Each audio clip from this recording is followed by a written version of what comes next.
Bonjour et bienvenue dans l'actualité produite par Croods.jr. Nous commencerons ce programme par les grévistes du 5 novembre, 2 les grèves du transport TGV métro et RER en arrêt le 5 décembre. 3 la nouvelle carte d'identité imposée par le gouvernement à partir de 2021. 4 stations de service en pénurie de carburant. 5 réchauffement climatique 2019 pour les parents qui travaillent, la galère devrait être double ce jeudi. En plus des difficultés pour se déplacer en train ou métro, il faudra probablement trouver des solutions alternatives de garde d'enfants. En effet, comme dans le secteur du transport, les principaux syndicats de l'éducation appellent les enseignants à la grève le 5 décembre pour dénoncer la réforme des retraites du gouvernement. Jean-Michel Blanquer a annoncé ce mercredi un taux de grève de 55% dans les écoles françaises, avec une mobilisation accrue à Paris, puisque l'on attend 78% ce jeudi dans la capitale. Des chiffres en hausse par rapport à ce que le ministère de l'Éducation nationale avait annoncé mardi, avec 40% des écoles dont tout leur personnel serait gréviste et qui seraient donc fermées. Dans le détail, 70% des écoles en France seront au final impactées par le mouvement. Elles seront soit totalement fermées, soit ouvertes mais avec un accueil assuré par des agents municipaux dans le cadre du service minimum d'accueil, SMA. Dans les 30% d'écoles restantes, il pourra y avoir des perturbations, mais moindres, les élèves des enseignants absents seront ainsi repartis dans les autres classes. Pour le secondaire, Jean-Michel Blanquer annonce un taux de grève, de l'ordre de 50%, à l'échelle nationale. Les grèves du transport TGV métro et RER en arrêt le 5 décembre. La RATP prévoit un trafic très fortement perturbé le 5 décembre.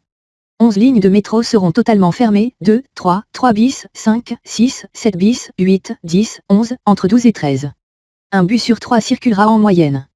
Sur le RER, les trains circuleront de 6h30 à 9h30 et de 17h à 20h, à raison d'un train sur 2 pour le A et d'un sur 3 pour le B. Les lignes T1, T2, T3A, T3B et T5 auront un tramway sur 3 en circulation sur les heures de pointe.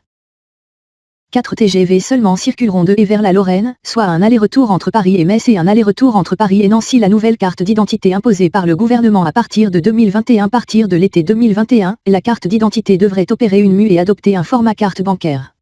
C'est le ministère de l'Intérieur qui l'a confirmé, selon Ex-Impact, après avoir été interpellé sur le sujet par un sénateur.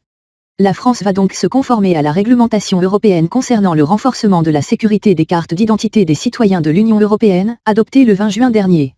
Stations de service en pénurie de carburant. Avec le déblocage de presque tous les dépôts de carburant, la situation devrait revenir à la normale dans les stations-service d'ici la fin de la semaine.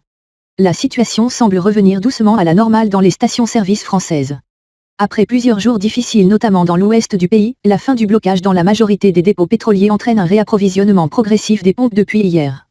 L'accès au dernier dépôt bloqué, celui de Lorient dans le Morbihan, a été rouvert ce mercredi matin, rapporte l'AFP. Réchauffement climatique 2019. Le Japon, les Philippines et l'Allemagne sont arrivés en tête des pays les plus touchés l'an dernier par des événements météo extrêmes intensifiés par le dérèglement climatique, selon un rapport publié mercredi qui montre que riches ou pauvres, aucun État n'est épargné.